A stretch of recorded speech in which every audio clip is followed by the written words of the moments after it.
In today's video, I'm going to teach you how to do tests in Jupyter Notebook. We'll walk through a simple workflow to run and check your Python code right from the Jupyter interface, keeping things clear and efficient. First, open Jupyter in your web browser. You'll land on the File Browser page, which shows your folders and files. Take a moment to navigate to the directory that contains the Python file you want to test. Being in the correct folder will make the next steps faster and avoid path errors. Next, look to the top of the page and open the File menu. Depending on your setup, you may also see a new button. Either route works. The goal is to access the tools that let you create or open a terminal within Jupyter. From there, hover over New and choose Terminal. This opens a command line window inside Jupyter so you can run your code just like you would in a regular terminal without leaving the browser. If your interface shows the option under File instead of New, select the terminal from there.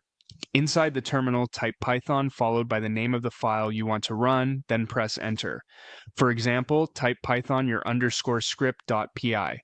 If your system uses Python 3 as the command, use that instead. You can press Tab to autocomplete the file name, and if you're not seeing the file you expect, run ls to list files or cd to move into the correct folder before executing the command. Now test your code by reviewing the output in the terminal. Successful runs will print results or finish quietly. If something goes wrong, read the error message carefully.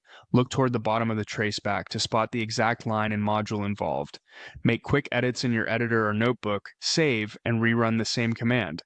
Add temporary print statements or use logging to inspect values.